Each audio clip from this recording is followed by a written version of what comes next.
Now batting for the Reds, number 44, the shortstop, Ellie Frill.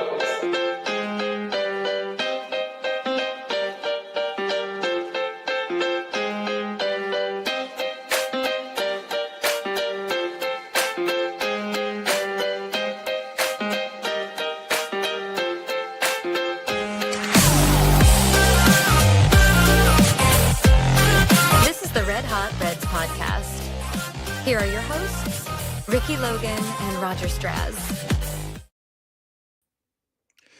Welcome to the Red Hot Reds podcast. This is Ricky, and joining me today is Roger and Mike, live in Arizona, spring training in Goodyear.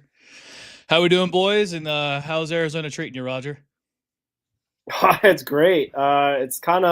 It's been a lot of baseball. Like right before we got on, I was talking about how I feel like I'm so close to baseball. There's nothing else that like any world events, any trades that are happening. I can't really figure out what's going on. I'm so close to and we're getting so close to the players, as we'll talk about.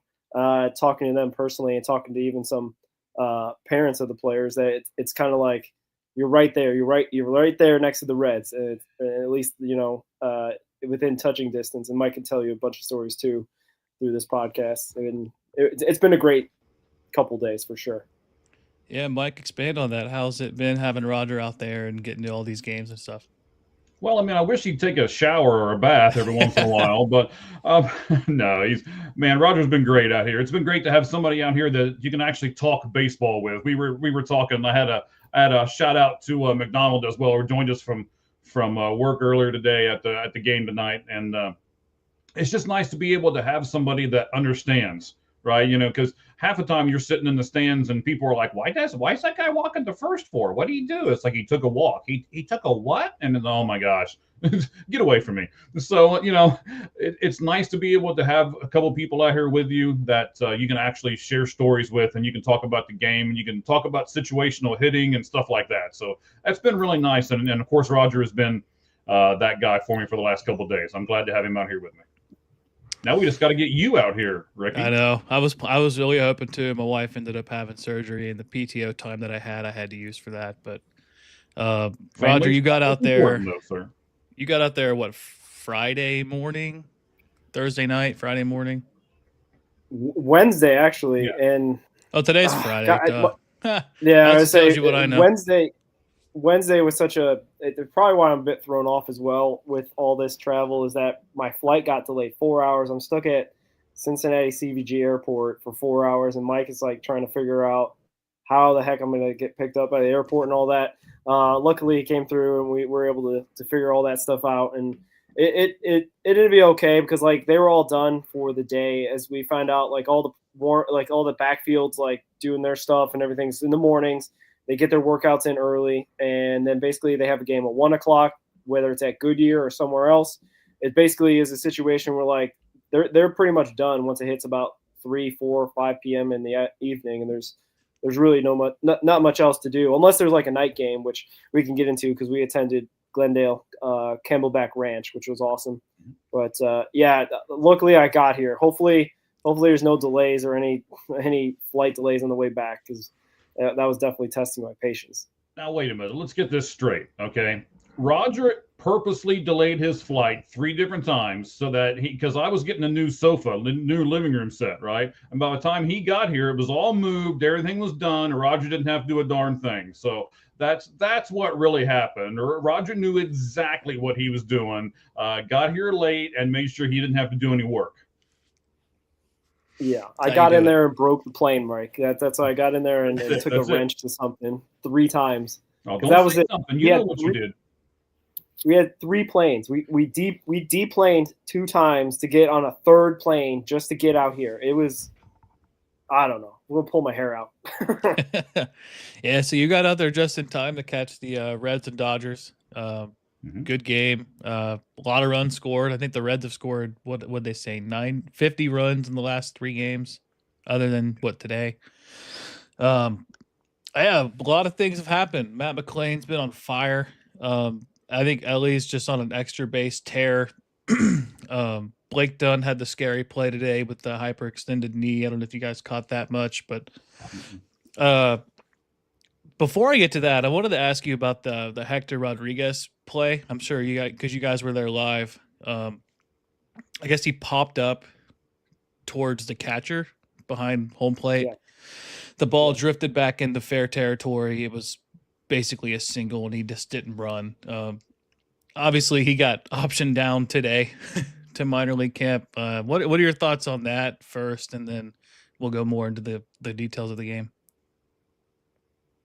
Yeah, I remember the play, and it was kind of weird. And the basics of, like Mike had explained, like he's been there to Goodyear many times, but the basics that he had told me is that the field for Goodyear is kind of built down into like a sunken area, and then basically it's built up around it. But there is a lot of winds that come over the top, and that could factor into a lot of things. If you watch the outfielders, if you watch the infielders when they get that Bermuda Triangle area between the outfield and infield and whatnot, like trying to track down fly balls, some of them lose it and drop it.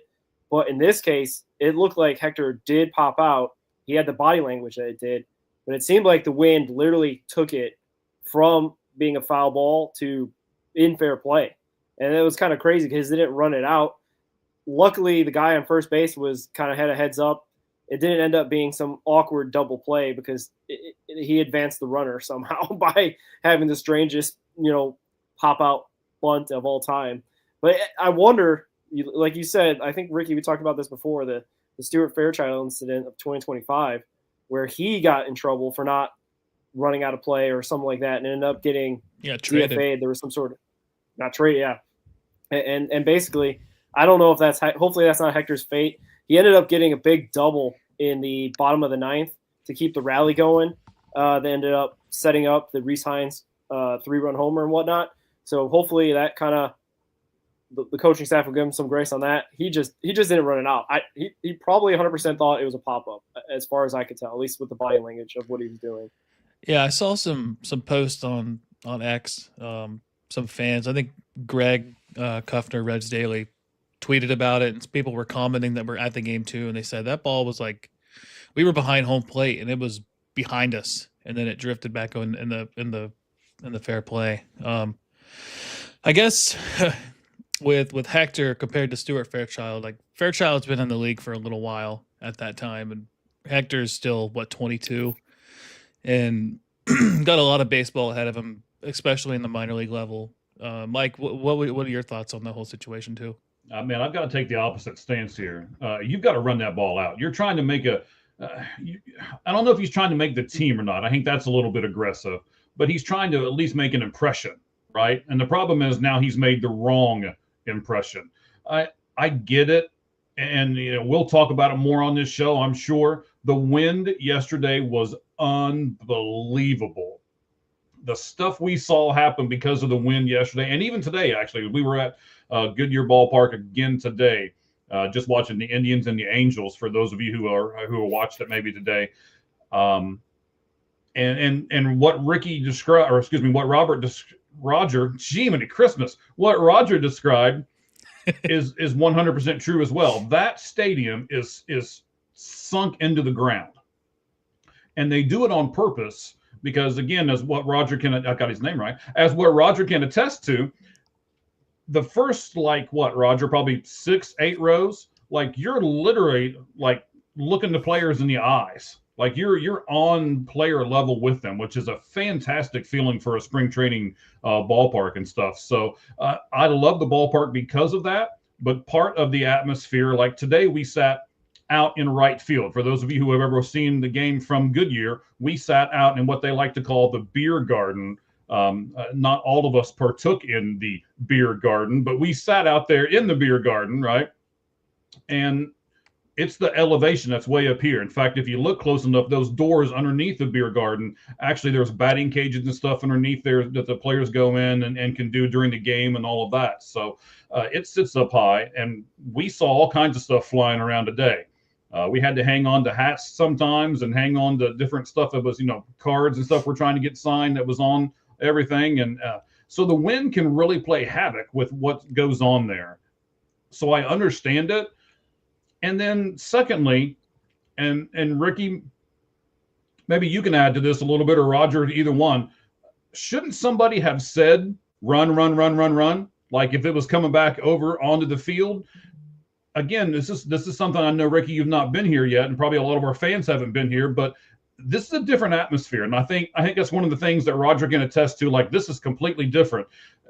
How close you are to each other. The proximity is really, really close. Somebody should have been able to yell from the dugout to tell him to run.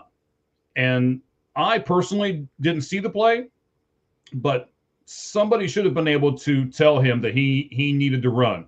So is that on the guy? Can you blame that on the on-deck hitter? Can you blame that on someone in the dugout too? There might not be 100% of the blame that goes just on the player here. There may be some other percentages as far as if you're going to place blame on people. Yeah, I mean, it's just a bad look, especially for a young player who ESPN has as the Reds' first prospect to be called up this year. I'm trying to find the play that's like a non-copyrighted version of the broadcast, but it's kind of difficult. I guess while I'm looking for that, we could talk about. I want to talk a little bit about the pitching before we get into the offense, because the offense has been just awesome this spring. I know we got the news. I think it was today. Julian Aguilar has been optioned to the minor league camp. Franco has also been optioned to minor league camp. Hector Rodriguez, and then Leo Balcazar got optioned to Double-A and to the minor league camp. Franco yesterday, what he pitched, an inning and 2/3, allowed 2 hits, a walk, and a strikeout. Didn't look good. And then Aguilar, I think Aguilar is probably one of the better pitchers yesterday. 2 innings, 2 hits, 4 strikeouts. We got a great Aguilar story we got to tell here in a minute too. Yeah, because like I feel like Aguilar kind of gets left out of a lot of the conversations for the rotation, because he's not a really highly touted prospect coming up. He was like a 13th round pick or something out of a smaller college. Doesn't throw the ball the hardest, but he's got really good stuff. Talk a little bit about that, and then tell us about that story with Aguilar. Well, I tell you what, let me show you the story about Aguilar. You guys talk for a second. Let me go get. I don't want to give away what it is, but let me go get the item, and then I'll be right back. All right. Yeah, Franco's performance was pretty decent for the start. He didn't necessarily have tremendous stuff coming out, and he went longer than I thought. I thought he'd just go like the 1 inning like he did his last appearance, but he went like you said, 1 2/3, got pulled mid-inning. But Aguilar actually looked a more impressive one. He closed out the game, obviously against minor leaguers, but we're talking about some of the better prospects for the Dodgers. Like Zaire Hope was in the game. DePaula was in the game. Like guys that were in there that have legitimate chances to make it in Major League Baseball. He's not going up against, low A guys or rookie ball guys in there. And he looked impressive. And it is kind of surprising the guys getting optioned down, but we kind of knew that going into it. We weren't sure exactly when it was going to happen. It kind of happened right after that game. And there's still a lot of guys on this roster. Like even though we saw Tyson Lewis in the minor league camp today working out, he's still, I believe, on the roster. Technically, he hasn't been optioned to any sort of AAA team or AA team or single A team, wherever they ended up putting him. Yeah. But yeah, Julian Aguilar looked great. He finished off the game, like I said, with 4 strikeouts. Ended up getting the win. Eventually, just kept battling because the Reds just wouldn't go away with all those home runs flying out of the park. We were, I guess, most impressed because I want to say the rally was first started off like by a couple of walks. Either it was PJ Higgins or Alfredo Duno, and then I think Hector followed up with a double and ended up getting in a situation where it set up Rhys Hines perfectly for that 3-run home run, and it was awesome. And after the game, all the players were in such a great mood. So much that Mike even, I think, printed out the picture of the celebration with, I don't know if you saw Rhys Hines, Duno, and I think our guy Kyle Henley, the Tortugas. Yeah. So this is me just setting up Mike to show you the story because he got up close and personal with Julian Aguilar and got a good story out of it. Mike, if you're ready, I'll give me a thumbs up and I'll add you back. All right. Stop it! You're confusing me. Okay. Yeah.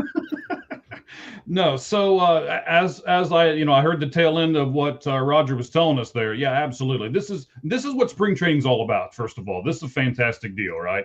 So I'm a big autograph nut. For those of you who are always wondering, like, why is this crazy guy, like, he's not part of the Red Hot Reds podcast, but yet he's on this thing all the time. This is my book of cards that are just Reds players, by the way. This whole thing is filled with, and again, Roger can attest to it. There's more cards in there than brain cells in my skull. So there are all kinds of good stuff. So, and I got to give Roger some credit for this. Afterward, we're looking. I was actually targeting another player who did not sign for me, who went away and his. I'll just give you initials, and I believe he went 0 for 3 today in the game. So because he didn't sign my card yesterday, so that's the whole reason he went 0 for 3. It's G and H, by the way, just so you know. So I was walking away from all of that, and Roger's like, Aggie, I'm still down there, and I was like, well, I don't think I have anything from Aggie, and then I was like, you know what? Let me look, and I'm looking through the book, and shoot, yes, I do. I have his rookie card. So I go down there. He's talking to family members, so I don't want to, intervene and all that. I'm trying to be very respectful and just kind of stand there. But I stand there with the clipboard, like, against my chest so that he can see it. That's usually how I do. If they want to sign something and they see something that they really want to sign, they'll grab it. That's 100% what he did. He reached through the crowd and grabbed the clipboard from me and shows his family and says, "Yeah, this is the rookie. This is my rookie card. Look at it." And there is his rookie card with his autograph on it. Nice. And then the cool thing, if you flip it, hopefully you can see that. If you look here, spring training and the date. So I've never had anyone ever do that. This will be one of my cherished cards right here. I love what he did for me. And this is what this is all about. It's a great story. And when people come into this room that you can only see, like an eighth of, where I have all the other autographs and stuff, and people say, where'd you get that autograph? Do you remember that day? I can go, oh yes, and then tell them that story. So this is one of the great things in spring training. And if you guys have never come down here before, that's the reason more than anything why you need to come to spring training. You can get up close and personal with these players, and they can either have a negative reaction with you or a positive one. And we might talk about some of the negative ones that Roger and I have spoke about, but Julian Aguilar, right there. Love it. That's a positive reaction with one of the great Reds players that will hopefully be up here in the 40-man and pitching off a mound in Great American Ballpark before the season's done. Yeah, I got a little bit of in there, Ricky. So I got a little bit of a throwback.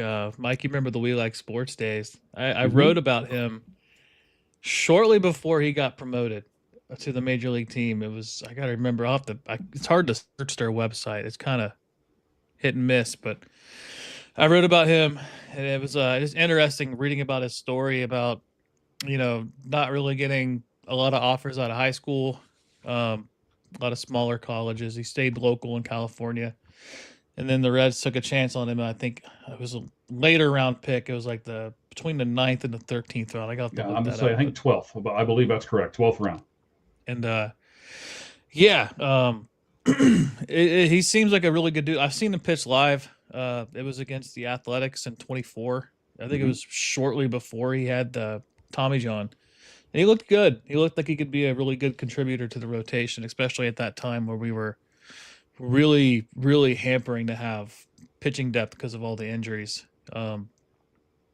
It's kind of transitioning away from good pitching performances. We talk about some bad pitching performances. Pagan did not look good yesterday.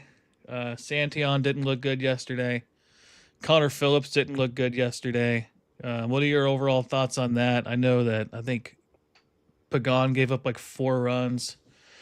Santillan gave up a couple runs. I think Connor Phillips walked a few guys. just not great. And then like today, like Fred points out in the chat, Abbott really struggled today.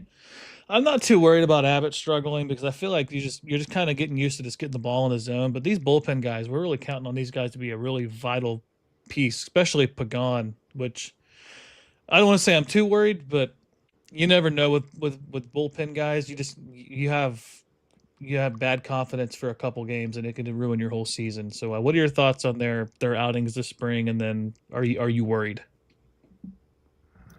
I'm not worried at all.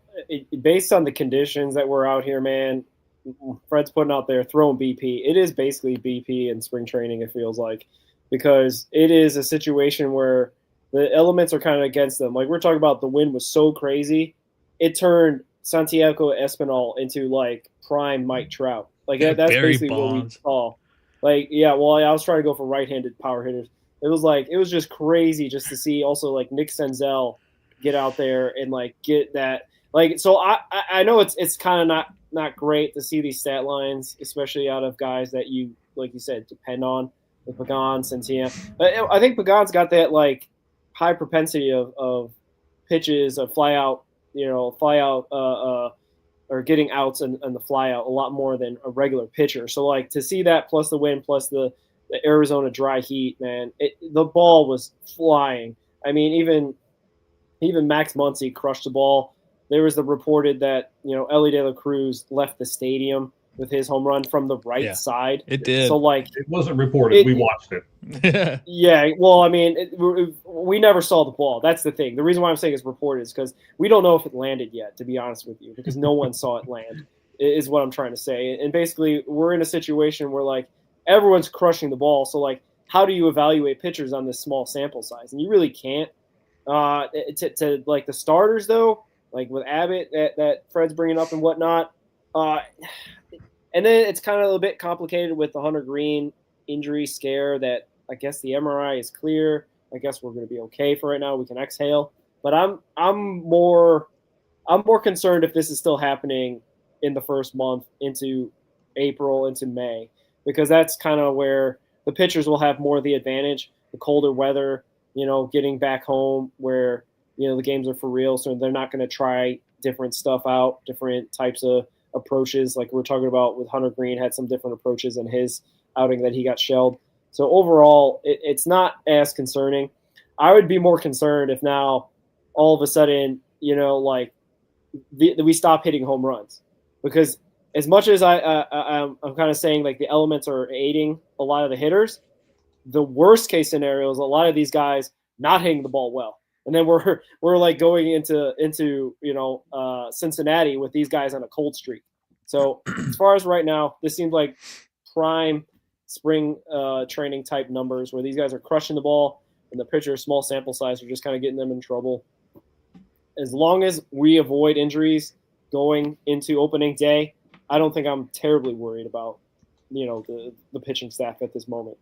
Yeah, the final line on Pagan was an inning, 4 hits, 4 earned runs. Santion, 2/3 of an inning, a hit, 3 earned runs, 3 walks. Connor Phillips, an inning, 2 hits, 3 walks, or 3 runs, 2 walks. And then I think that was the worst of the worst there. Danner, perfect inning. So there's that. Yeah. Go ahead, Sorry, Roger. go ahead, Mike. I said Aguirre looked great too. So like, there's always two sides of the coin, right? Like, so hopefully, guys are just going to lock in, like Fred's saying, once we get really close to the season. But it depends on when you were pitching. When the guy that did the perfect inning pitch, the wind wasn't blowing near as bad. And I mean, you guys have to understand 40-mile-per-hour wind gusts. And if you get the ball up, right, into that wind will carry that ball something terrible. The air is thinner here. It's kind of like what they say in Colorado, right? It is. So the elevation, if you look at the elevation at Colorado and the elevation at Arizona, there's not a lot of difference in between the two. So there's things that aided and abetted all of this. All right. Don't worry about it. What I would be worried about personally is if these guys who have a ton of minor or major league experience came in and then they're like, oh crap, I got a home run. Pagan, oh snot, now they win another one. And then he starts nibbling and pitching around batters and trying to not have another home run. He did not do that. He came right back. He went right back after the hitters, and that's what you want to see. Santillan did the exact same thing. They didn't shy away from it. They know that the wind's gusting. They know all of this stuff. The coaching staff knows all of this stuff. So yesterday's game looked really good on the scoreboard. Yesterday's game was extremely entertaining to watch, but yesterday's game stats for any pitcher should be thrown out. I mean, it's kind of like when you look at things and you go, all right, low, high, we'll throw out the low, throw out the high, and then we go with the middle. This is the high one that you just absolutely throw out. Let me do this too. Ellie De La Cruz's home run yesterday. So a lot of you probably don't know, center field is 410 at Goodyear Ballpark. Shout out to them. They've been great hosts for us. It was just over to the right-hand side of 410, and on the right field line, it's 345 feet. So somewhere between probably around 390-ish or so is where that ball left the field. The berm area out there, the grass is what they call it, the berm, where everybody sits, between the two sides of the batter's eye can hold 1,500 people. So think of how large that's got to be. So Ellie De La Cruz hit the ball over the 390 fence mark. He hit it over all the people in the berm. Behind the berm, ladies and gentlemen, there's another row of concrete where people walk. It's a concourse. It's probably another 60 to 80 feet of concrete behind there. And he hit the ball, think about this, 390 feet the first time. And then he hit the ball over the grass another 40 or 50 feet. Then he hit the ball another 80 or so feet beyond that, beyond the concrete. And as we talked about, the stadium sunk. So everything out there, the berm goes up. The concrete is actually at an angle and it goes up. And then he hit it over the 8-foot fence beyond the berm, beyond the concrete. Right-handed. It cleared the stadium, people. To be honest, that ball may have traveled 600 feet, and that's not an exaggeration. That ball had a family. That ball had 3 families. It had a step family too. So I want to talk about this real fast, and then we'll move on. A little breaking news here. Football, not baseball. Okay. Max Crosby has been traded to the Baltimore Ravens for 2 first-round picks. Wow. Cheese will be all over that. He's probably making the video right now. Yeah, shout out Football with Cheese. Go follow him on X and YouTube. He's constantly breaking down anything football, college, NFL. Be on the lookout for that. Now let's talk about the offense, because this is what's really exciting. We talked about Ellie with the home run. Yesterday, Matt McClain, 3 for 3, a home run, 2 RBIs, 3 runs scored. Ellie goes 2 for 3 with a home run. Derek Lowe hits a home run. Will Benson homers again. And then was Daniel Lowe. He's my new favorite Red, man. Don't be. Well, they have it. They have it. He signed a good card for me yesterday. Don't be doing that to him. Hang on. They have his name. His name is David Nathaniel Lowe. There we go. Okay. I was confused why the D was there. Yeah. And then obviously Reese Hines hits the walk-off home run. That, by the way, somebody who's on this podcast right now called, and it wasn't the 2 guys who are usually on this podcast. Somebody called that from the stands before it ever happened. Yeah, it's awesome. So last year, the Reds were around league average in runs scored, and they were towards the bottom in the league in home runs. I think they were like 22nd or so. Let me get that pulled up. If they can get the home run ball going this year, and they have similar production in terms of their batting average, like the sky's the limit for this offense. Like they're going to put up a lot of runs, especially when Suarez gets going. He's got the spring training stuff. He's in WBC right now. If we get Ellie, who we think Ellie can be, and Matt McClain has his bat travel from Arizona to Cincinnati, and Marte, and then name a player, Spencer Steer. What are your guys' expectations for the offense then? Because if we're hitting home runs, like we're going to put up a lot of runs, and with this pitching staff, I mean, we could easily get 90 wins. Yeah, I think that's kind of the key to progress of this ball club is now becoming hopefully better situational hitting, which means instead of leaving the bases empty with a ground out or strikeout, we're going to be putting the ball in play, hopefully in the outfield, past the outfield fence, more times than we did last year. The concern becomes who do you play where at times, right? And Mike and I were even talking about this over dinner. Like, we're trying to figure out like where we're going to put certain guys.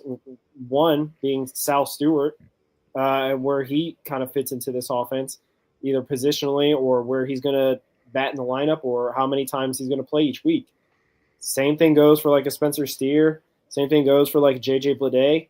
Well, all these guys are playing pretty well this spring training, so it makes it that much harder on Tito Francona to build a lineup every single day going forward. Now going into opening day, and basically we're going to get in a situation where I guess it's a good problem to have all these good guys being ready and able to play and being able to contribute, hopefully at a high level.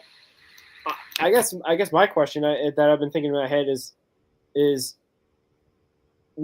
where are we going to get our offense outside of obviously Ellie hopefully have his back. I mean, this bounce back year. If it's coming from McLean, it's coming from Stewart, it's coming from Nathaniel Lowe, hopefully making the open day roster.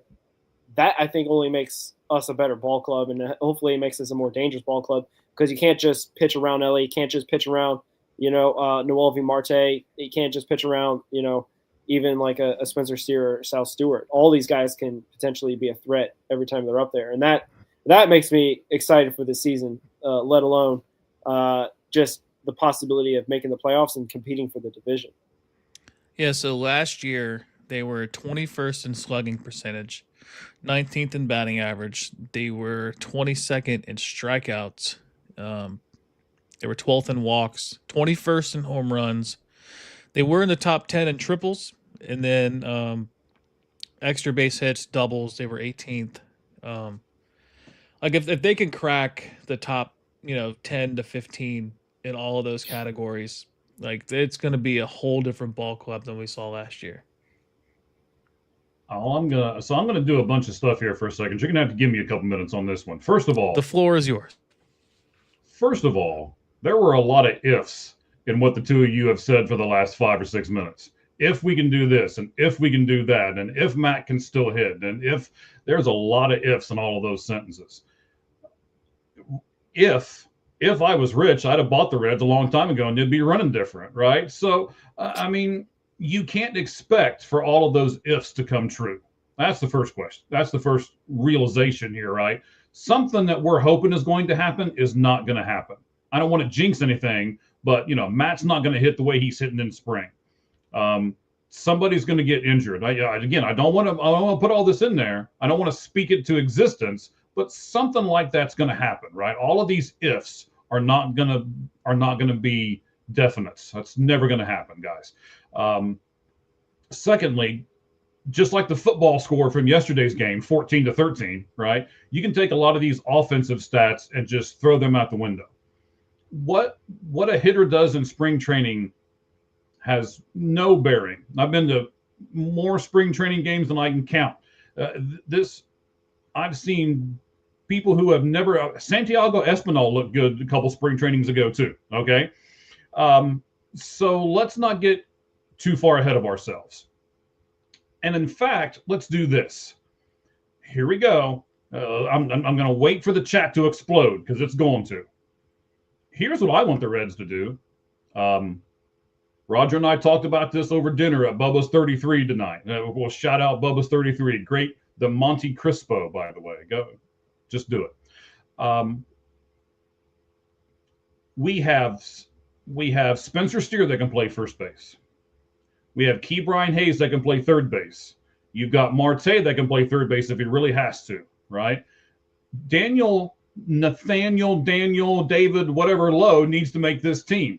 And he can also play first base. I am going to say this. The Reds need to be smart business-wise in this season. The Reds need to send Sal Stewart down so that they can get another year of control out of him and then bring him up a month and a half into the season. After that, do the Chris Bryant that the Cubs did a few years ago. That's what the Reds need to do. That's the smart thing to do. Are they going to do that? I don't know, but that's the smart thing to do. Now I'm just going to lean back in my chair and listen to the two of you tell me how stupid I am. Go ahead. Yeah, you want to go first, Ricky? Yeah, Fred here. Not happening. I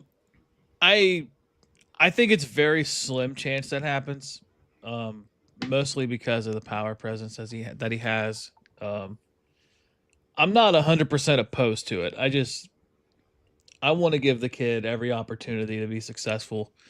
In recent years, they have, up until 2023, they've really done a bad job of giving their prospects the best position to succeed. We saw that with Jose Barrero. We saw that with Nick Senzel. You could almost argue Jonathan India. I feel like if I make a move, the move that I make would be to trade Ke'Bryan Hayes and just tell Suarez to play third every day. And then that way that opens up your DH spot for Lowe. And then you could have Steer play third if you have to in a pinch. Sal can play third also. And then like your DH is going to be a rotation of Stewart, Suarez, and Lowe. Even like Hines, like you could have an extra outfielder in Hines, and he can be your DH. And let's not forget, like Hines was taking ground balls last year at first base. In preparation, he's an infielder by trade. He was drafted as a third baseman, moved to the outfield early on in his pro career. And Roger's favorite guy, Francisco Urbaez, he can come up and he can play third, second base, first base a little bit. So I feel like I'd give it like a 10% chance that happens, where they would send Stewart down.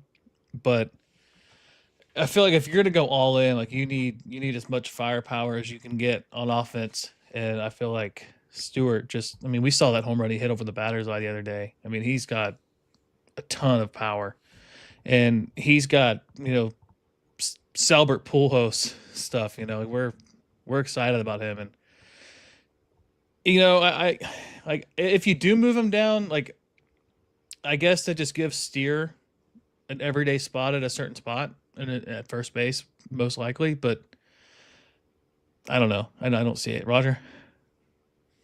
0% chance, like Carrick says, basically, because Mike and I were actually talking about this at dinner as well.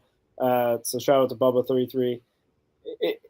If we take away the mirage of spring training, like, basically Santiago Espinal becoming Barry Bonds, Sal Stewart is the Reds' second best hitter by far. Like, I can't think of like who would be competing for the second. It's Ellie, then him. All these other guys, like Mike is saying, are like ifs. If McLean's back, if Marte can keep it going, if JJ Bidet can find his form, if TJ Friedel doesn't get hurt. You know what I mean? Like, there's a bunch of question marks on a bunch of guys, except Sal Stewart, except Ellie De La Cruz for the offense. So finding him a position is a struggle, obviously. Yeah, but also there's the if factor with him. Is he going to be able to do this at age 35, right? Going into his age 34 or 35 season.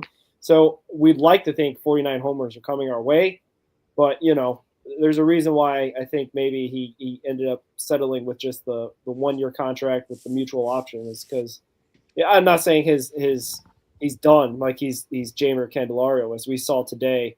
Jamer was actually playing pretty well out there. He actually, I think I told Mike as a joke, like he might make this Angels team, and that I don't think is a compliment in any way, because this Angels team is horrible as far as I could tell. But anyway, the point being is that Sal Stewart, just on a pure hitting aspect, just on a pure being able to have a great eye up there and whatnot, and he has probably a better eye than even Ellie De La Cruz, to be honest with you. I don't think this is the situation that we're getting into, is that there's all these guys that are performing well. It's all these guys that are on contracts that, you'd have to move off of Hayes to make up some space. But there is the element of the injuries that could happen. Blake Dunn today hyperextended his knee, and that opens up a spot in the outfield, right? So that maybe then Spencer Steer is now listed as more as an outfielder than this hybrid first base, second base, outfield type guy. So we still got a lot more time to figure out exactly where Sal is going to be in this lineup, but he better be in this lineup opening day as far as I'm concerned. I don't care if they have to put him at second base just to get him in the lineup, or sit Key Brian Hayes a little bit more than they probably would like. It's a matter of getting the best hitters to give you a best chance to win the game, right? I get that Tito's old school with his run prevention stuff, but you got to score to win. You can't win the game 0-0. So hopefully this all comes to true, and we have a situation that will be clearing the path for Sal Stewart to be opening day first baseman. Yeah, and then you have to figure out, if you like you said, if you do send him down, you got to figure out an everyday first baseman. You got to rearrange the lineup. You got to do all kinds of stuff and two things too. Like when Stewart came up, he only played in 18 games. He led the team in home runs that month. So that right there is a reason to have him in the lineup. And then two, kind of going back to McLean, we all know what happened last year. He started out the first 3 weeks of the season really good, and then just completely just unraveled. A lot of that to me is just shoulder injury, rehabbing from that, and then trying to relearn how to swing a bat. We can talk about it all we want. I had shoulder surgery 10 years ago. My shoulder's still not the same. I don't swing a bat every day. That's not my job. But for it to be your job and it not to be what it used to be and what it should be has got to be mentally draining. And we're seeing him, at least now that he is, hitting the ball, he's confident. You're seeing a smiling Matt McLean. And just that alone can be enough to put him back to at least being a league average hitter. And his rookie year, he finished 5th in rookie of the year voting, and he hit 290, so many home runs. And he still missed the final 3 weeks of the season with an oblique injury, and then he had a shoulder injury in spring training. So I feel pretty confident about Matt McLean coming back too. I don't think he's going to be as bad as he was last year. Probably not as good as he was his rookie year. I think we find some middle ground with him, but if he just improves off of last year, that's a huge addition to the offense also.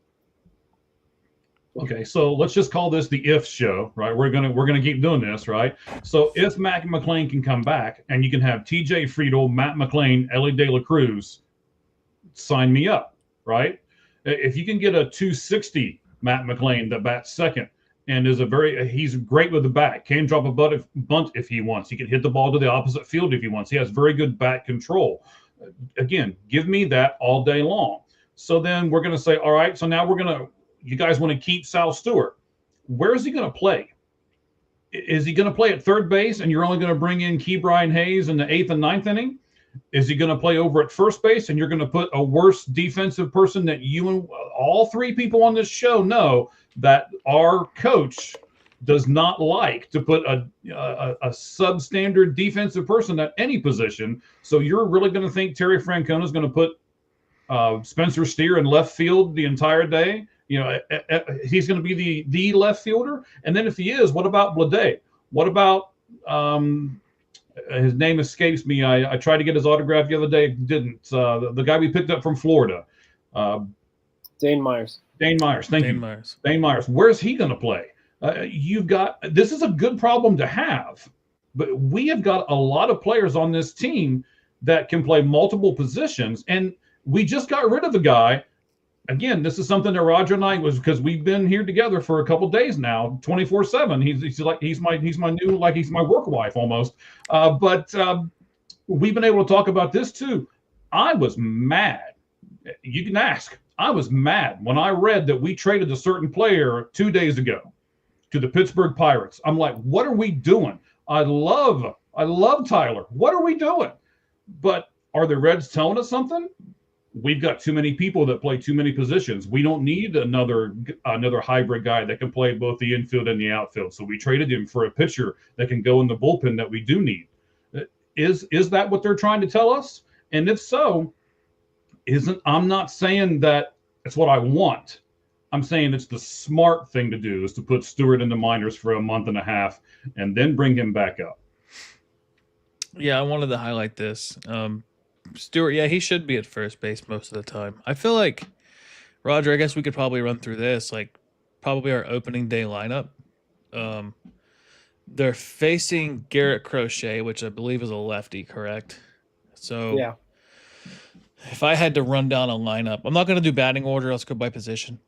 I'll do left field Steer, center field Friedel, right field Marte, first base Stewart, second base McLean, shortstop Ellie, third base Ke'Bryan Hayes, DH Suarez. I feel like that's their opening day lineup for that. And then I guess if you have to do a bench, you're going to have, I'm assuming Dane Myers makes the team. All these guys have options, though, which is good. Bleday has options. Dane Myers has options. Hines still has options. Benson still has options. Blake Dunn, obviously, he had the leg injuries. They're saying it's not as severe as what it could have been. He has options. So there's a lot of players that are going to be key pieces that have options. So I feel like your bench outfield depth, if I had to just name, I guess, what would we say, 2 outfielders, maybe 3, would be, I'm assuming Benson makes the team just based off the conversations that Francona's had about him. I'm going to assume Bleday and Myers make the team just for them trading for Myers and signing Bleday. So I think that leaves off Hines and why is his name escaping me? Dunn. So I feel like that, and then like what scares me though is just like the infield depth. Like there's not really a good, like if you have an injury in the infield, like you're shuffling around a lot of guys. Like if Ellie gets hurt, you're moving around McLean to shortstop, Steer moves from the outfield to the infield, and then you're just moving guys around. We don't really have like that utility infielder other than Steer, but he doesn't play shortstop. So I guess that would be my opening day kind of position by position group.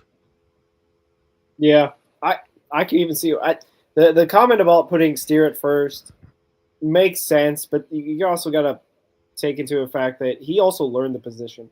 It's not like he's Ke'Bryan Hayes where he had a Gold Glove to his name, putting him there. That being said, it's like, yes, I would platoon basically Stewart and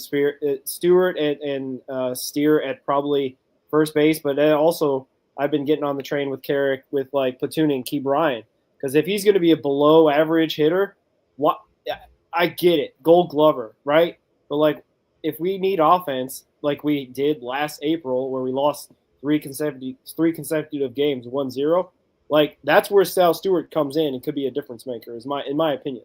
You don't have to play him every single day at third, but you should probably platoon out there, platoon at first. Like you said, good problems to have all these guys. I don't know. I find that Stewart is a lot more athletic than Spencer Steer. Spencer Steer is a decent player and all that, but I don't see him having really the range that Stewart could possibly have and grow into, being only a 21-year-old.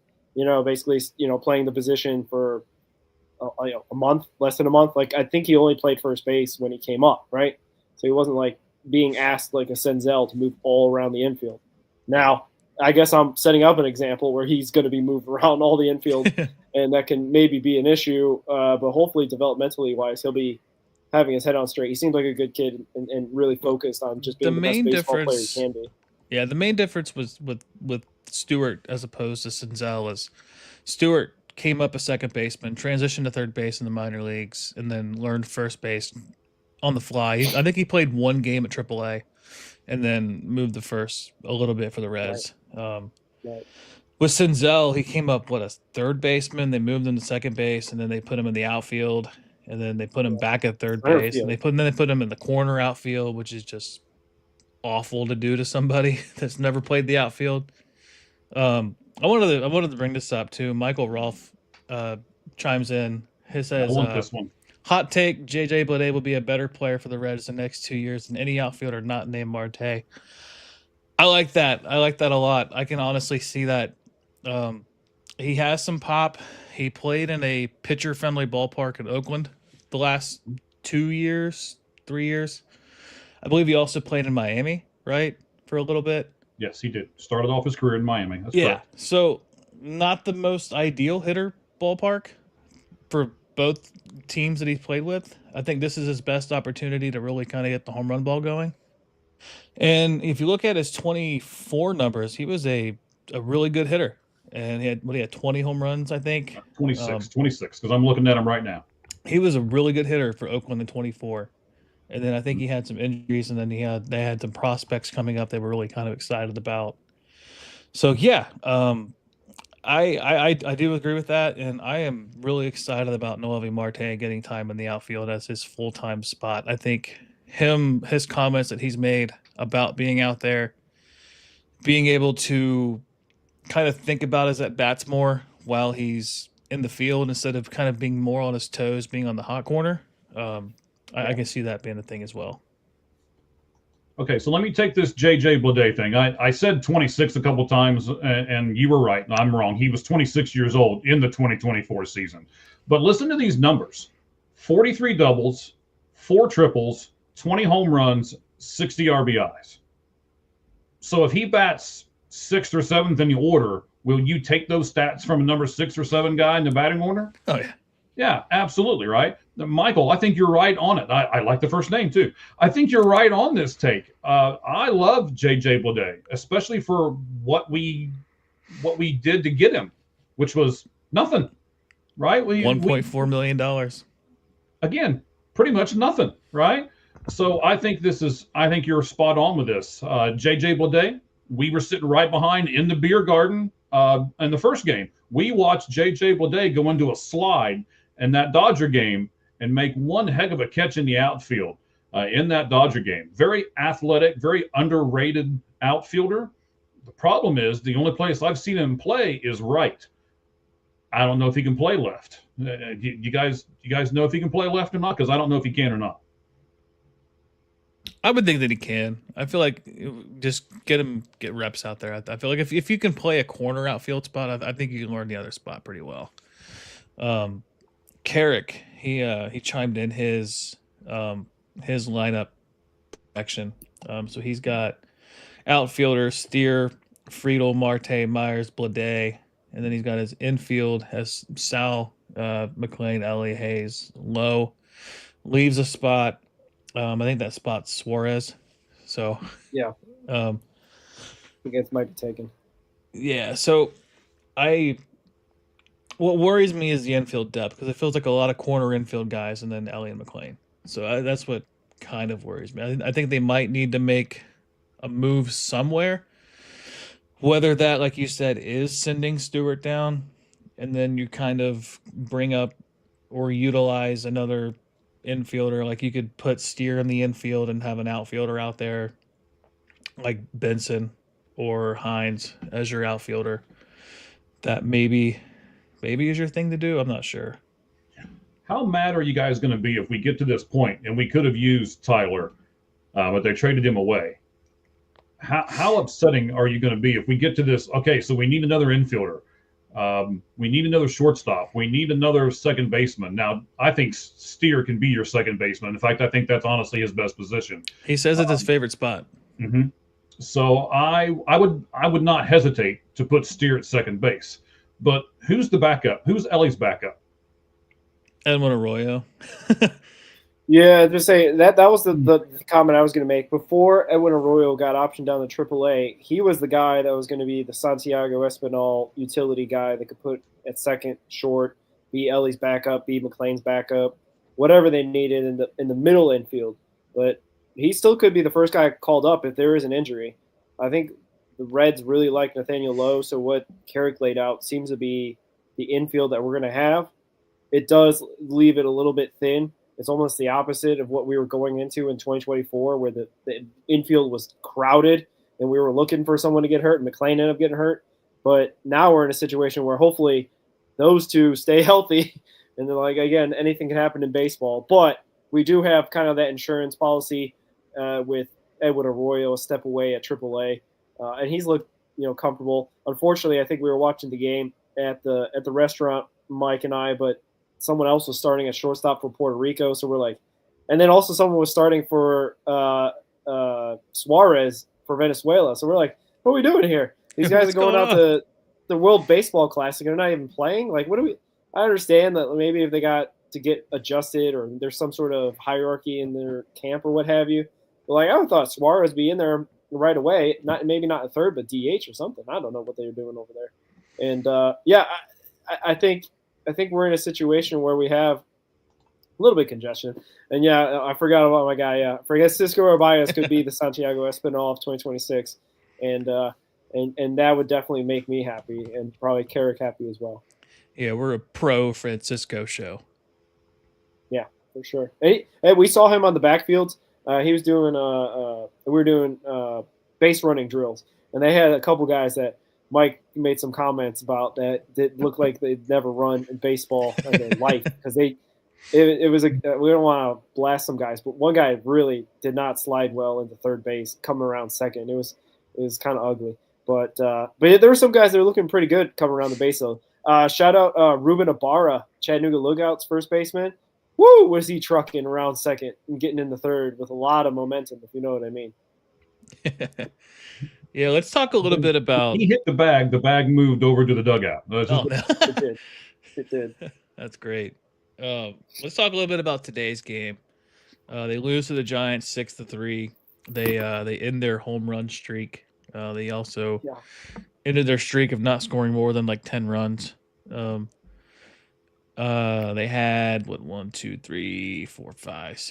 8 hits today. Abbott gave up 5. So Abbott gave up almost as many hits as the Reds got. Marte goes 1 for 3. Dane Myers goes 1 for 2. Stewart goes 0 for 1 with a walk. Will Benson goes 0 for 2 with a walk. Tyler Stevenson 1 for 2 with the walk. Blade 1 for 3. Urbias 0 for 1 with a walk and a pinch hit appearance. And let's talk a little bit about the pitching too. There's been a lot of talk about the bullpen, right? We've talked about it a little bit. We're kind of banking on there being one spot available at the back end of the bullpen. We kind of have our big 6, I guess. That being Pagan, Santillan, Ashcraft, who has really struggled this spring. Who am I missing? Connor Phillips most likely makes the team, but he's really been bad this spring. Ferguson. Sam Mole. See, that's where I was going to get to. I don't think Sam Moll makes this team out of spring training. I don't see them carrying 3 lefties. And I know that he's the only one that doesn't have options, and I don't see what they do with that. Do they give him the spot just because he doesn't have options? Or do you feel like maybe he sneaks through waivers, or you try to trade him for something minor or something of that caliber? But I feel like TJ Antone has a legit shot to make this bullpen coming out of training. He pitched an inning today. He did allow a walk, but he had a strikeout to hit. And he's looked really good. I think he's looking comfortable. His velocity's back up. His curveball's working. You worry about the injury history. He does have 2 prior Tommy Johns. You worry about the next one. And, I kind of feel like they don't go 3 lefties. I just didn't know what you guys thought about that. Yeah. Well, I think you're leaving somebody out. Go ahead, Roger. Go ahead, buddy. Right, so I'll let you get that one. I'm not terribly concerned about the bullpen because I think, like we've talked about a lot on this show, it's something that Terry Francona's had a real good grasp on. And I think the guys that he has in camp, he has the ability to pick and choose. If Sam Mole is a part of it, good, that's great for him. But you're right, having these two additions of Caleb Ferguson and Brock Burke have been looking pretty decent in the spring. I haven't seen them blown up yet, like how Santion and Pagan were yesterday. But it's again like a surplus. They can't have, like the phrase, you can't have enough good starting pitching. It seems like we can't have good enough relief pitching because Francona at times leans on these guys. So yeah, unfortunately, if Sam Mold doesn't have any more options, he will be probably the guy left out unless there's injuries, and then he can stay a part of this 26-man going into opening day, and that may be this kind of this situation we're headed toward. Because I mean, knock on wood, we're not wishing for injuries at all, obviously, and I think we've had a couple with, again, Blake Dunn today, and a little bit of injury scare with Hunter.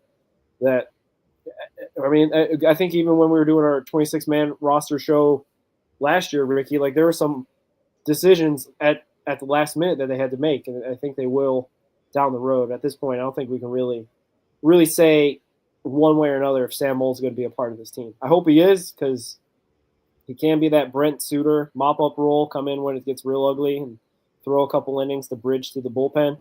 But I don't know. He hasn't necessarily wowed the world the last 2 years in terms of being on top of his game. 2023 seemed to be kind of peak Sam Moll, and hopefully he can get back to that this year. But we will wait to see. Yeah, for sure. Mike? I got a couple different things to say about this here for a second. I think you're leaving somebody out. They just traded. No. Well, Brock too. Yeah, you're right. Brock's in there, but they just traded for Kyle Nicholas. That's him as well. Kyle Nicholas does have an option. I was looking it up while you guys were talking. So the great thing about Kyle Nicholas here, he's 2 years away from arbitration, 5 years away from spring training, and does have a minor league option left. In his between 24 and 25 season, if you look at both, he's pitched right at 100 innings, 98, given up 92 hits, 51 earned runs, and his strikeout to walk is 53 to 96. It's not fantastic numbers, but you just traded for him. And as a lot of us know, that's kind of the politics behind a lot of these things, right? I'm the general manager. I just traded for this guy. No, you're not going to send him down. You make me look stupid. He has to stay on this roster, and he has to stay up there. And I think the other thing you guys are forgetting about here for a second, and why let's have this conversation. You can't have Burns, Louder, and Williamson in the starting rotation. What do you do with the ones that don't make the starting rotation? Depending on what happens with Hunter Green, of course, but you still got three of them. Do you option Williams back down? Do you option Louder back down?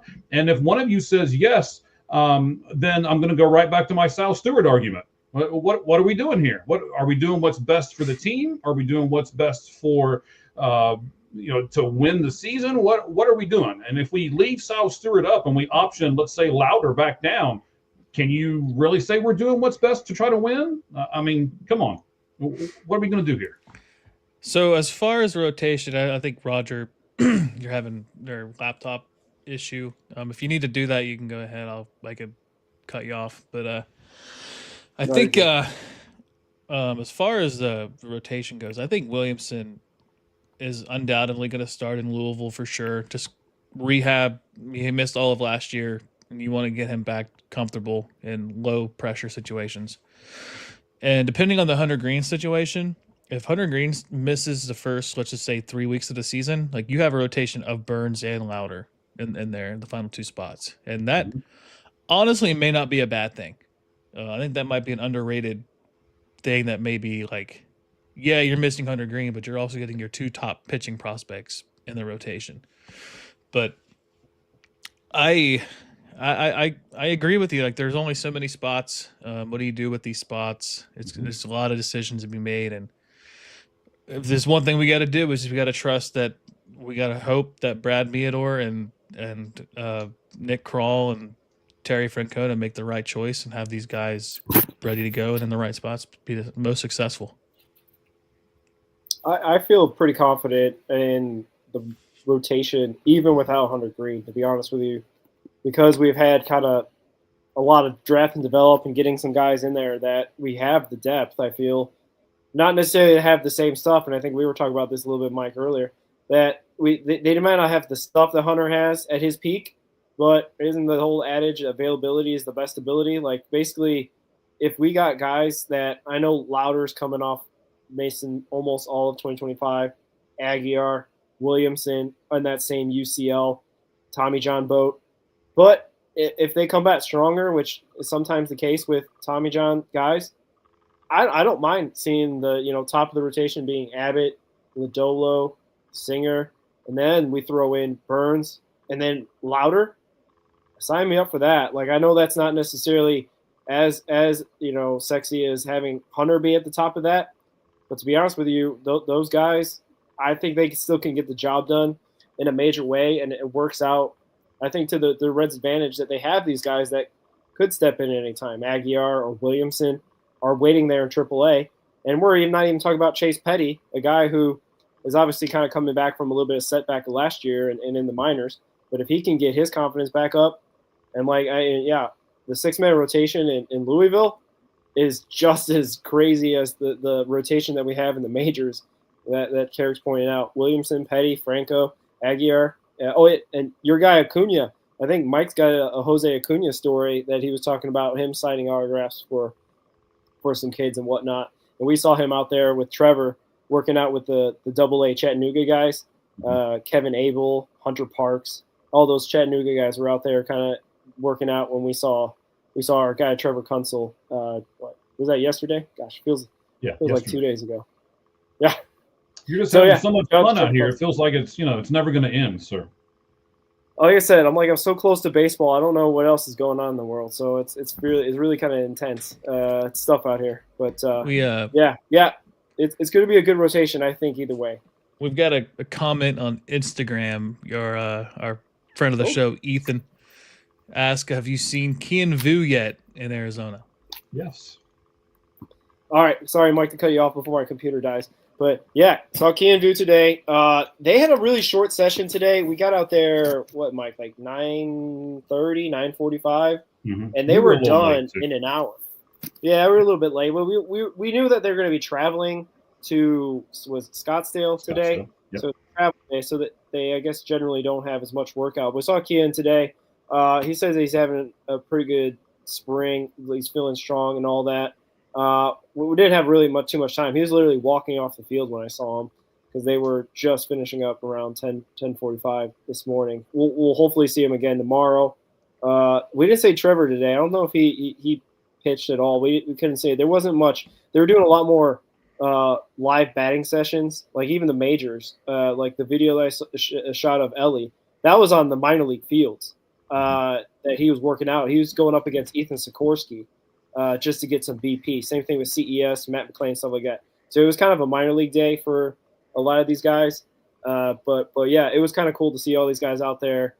I want to say that like we saw Cam Collier, Jay Allen. I think Mike saw Jay Allen walking across and stuff like that. So it was a minor league day for us today, and there'll be another minor league day tomorrow. So we'll hopefully be able to check out some more guys and let you know how they're doing and how they're feeling. So. Yeah, I mean, that was great back there. I'm really, really, really liking this. I'm really liking having Roger with me because a lot of these minor league guys I don't know near as well, right? And Roger's like, oh, that's this guy, and this is that guy, and that's this guy, and this. Okay. So now I have to get my pictures together because a lot of them don't have cards and stuff that you can get a hold of. So now I'm going to have to get some pictures together, and there's a pharmacy right across the way from me that'll be our best friend, but they haven't really done anything for me, so I'm not going to shout them out. But there's one of them on every corner out here in Arizona. It's the land of the retirees. So yeah. Let's say, where's that Jose Acuna story that you remember him signing autographs for kids? Absolutely. Another guy that I'm probably going to follow some more, Jose Acuna. This is the stuff that spring training's made of. And you guys don't understand, back on the minor league fields, the minor league guys, especially the AZL guys and the single A and even up into the double A guys, they just walk around like you and I walk around, right? They're in their Reds gear and they're just walking, and you get to walk right up to them. The Australian guy that we saw today that hopefully you guys can get on your show soon. I mean, that was a fantastic experience. As far as the Acuna goes, there's a little boy that went up to him and was talking to him. And Acuna took his bag off his shoulder, put it on the ground. got down with the little kid and was talking to the little one. And the little kid handed him a baseball, probably not knowing who, I mean, obviously, probably not knowing who this guy is, right? And he wrote not just his signature on that baseball, he wrote some kind of message on that baseball. And to have a guy do that, take the time with a little child, that kid's going to remember that for the rest of his life. And that's what this spring training thing is all about. I remember these stories you'll be able to ask me this story, as long as I don't have to go into a nursing home, and you'll be able to ask me this story, right? And I'll be able to tell you all these autographs and stuff that are behind me, and you can't see but only about 20% of them.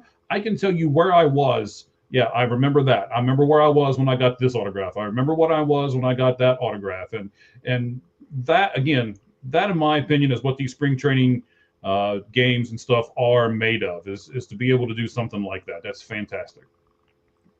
Yeah, I like hearing those kind of stories. It's because that's what it is about. You see, like, you got to remember these players are human beings too, and I think some players maybe forget that sometimes. I follow a bunch of minor league players on our Instagram page, Red Hot Reds Pod on Instagram. Johnny Asasiano, he was in Dayton for a little bit last year, got promoted to Chattanooga. I'm seeing a lot of him sharing a lot of stories of like people tagging him and stuff. And I don't know how good this is going to come through on here because I can't really pull it up because we're live streaming on Instagram. But this here, like that, you can see it well. That's what you love to see. I know Carlos Sanchez, the Reds' 28th ranked prospect. He you see a lot of promotional video of the Dragons and where he's high-fiving little kids in the stands. Like that's what it's all about, like it's really fun seeing that, like those kind of stories. Yeah. We got Roger. He's switching computers. Had a laptop battery die. Mike, let's talk a little bit more about. Actually, you know what? Let's do this. Since you live in Arizona, I think are you a Suns fan? Yes. You're going to talk about probably the arrest today, right? No, I was going to talk about this. We got Ellie De La Cruz courtside at the Suns game with his girlfriend. Ellie De La courtside. Ellie De La courtside. I like it. He can afford those tickets. I cannot. That's the first thing. I was happy yesterday when Roger and I got to go to the second game, and I was able to use a site, and I'll shout them out real quick. First Ticks. I'm a first responder in the job that I do, so I have some perks and been able to do that. We got like 2 tickets for a little less than $10 yesterday. And that was fantastic. So there he is again. Look at that. A Suns jersey, 44. He sank a free throw.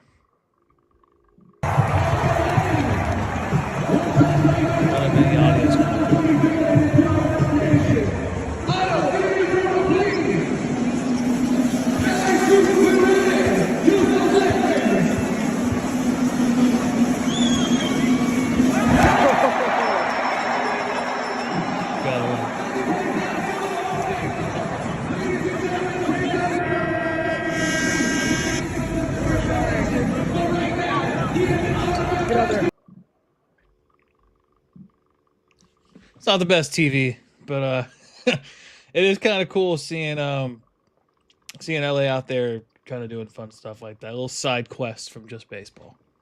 Well, that's the thing that he can bring to the Reds, not just his talent on the field, his name and notoriety off the field. That's something that a lot of people don't talk about. That's what Albert Pujols used to bring. That's what all these kind of guys used to bring. And the Reds haven't had anybody like that probably since Barry Larkin. Yeah, basically, yeah. I mean, like maybe let's see. Ryan Friel was pretty good with the fans. Just with the fans, giving back and stuff. Because the crossover, right? Yeah. If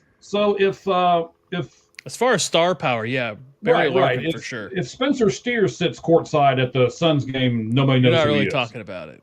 Yes. And that's what Ellie can bring to this team. Star power. For a couple more years, anyway. Quiet. Roger, I don't know if you saw that or not, but Ellie was courtside at the Suns game today in Phoenix. Is that right? I did make a That's joke why- to Mike that at the Dodgers Reds game, both fan bases were super happy when Ellie hit that home run outside the stadium. Like, nobody was upset because they're like, "Oh, well, this will be coming to us in a couple days or a couple years," and then the Reds are just enjoying all the moments. Who's his friend next to him? Is that his girlfriend?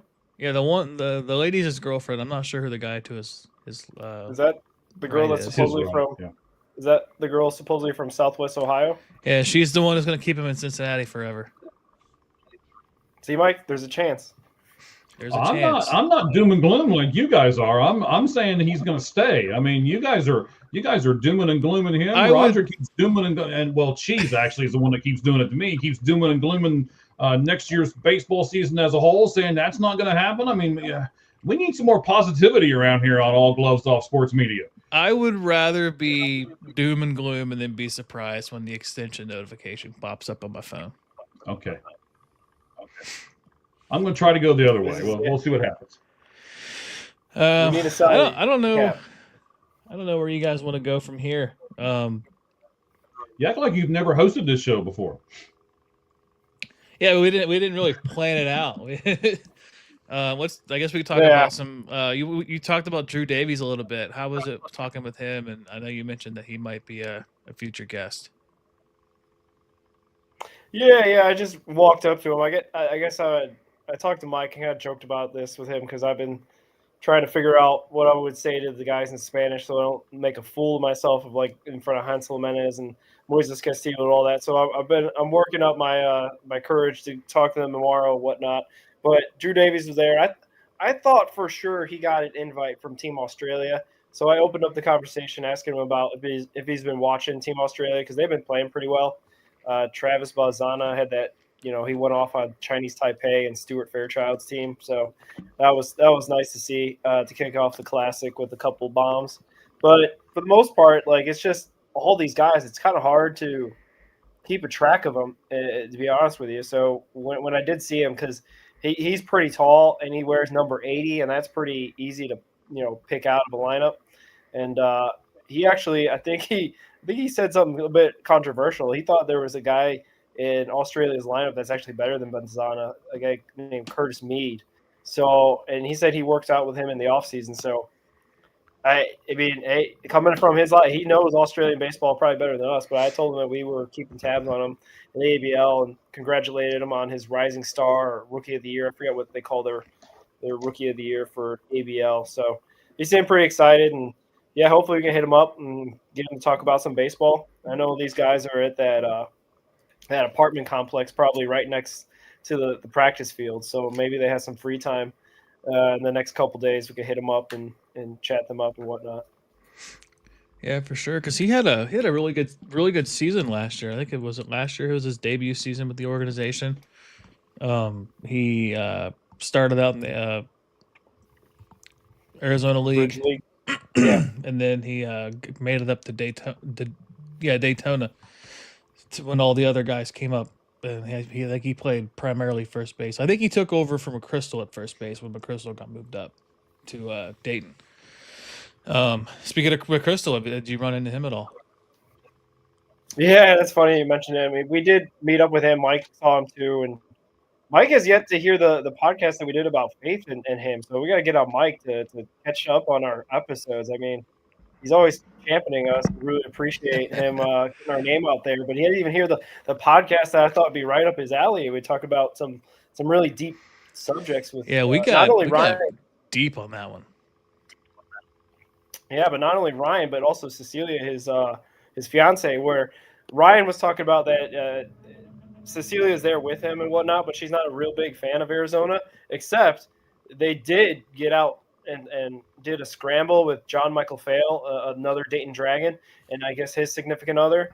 and they, I guess, had a really good round between him and Cecilia to beat those two in a golf scramble. So, and he actually, when I asked him about his golf game, I think that's when he lit up the most because he was like really excited to talk about.